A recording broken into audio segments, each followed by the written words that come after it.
தமிழகத்தில் ஒவ்வொரு நாளும் கொலை, கொள்ளை மற்றும் கற்பழிப்பு போன்ற குற்ற சம்பவங்கள் அதிகரித்து வருவதாக அதிமுக முன்னாள் அமைச்சர் ஆர்.பி. உதயகுமார் தெரிவித்துள்ளார்.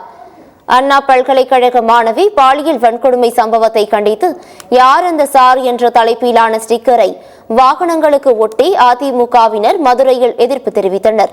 இதில் கலந்து கொண்ட அதிமுக முன்னாள் அமைச்சரும் சட்டமன்ற உறுப்பினருமான ஆர்.பி. உதயகுமார் தமிழகத்தில் கொலை, கொள்ளை மற்றும் கற்பழிப்பு போன்ற குற்ற சம்பவங்கள் அதிகரித்து வருவதாகவும் தன்னுடைய மகனுக்கும் பேரனுக்கும் பட்டாபிஷேகம் செய்வதிலே முதலமைச்சர் அக்கறை செலுத்துவதாகவும் தெரிவித்தார்.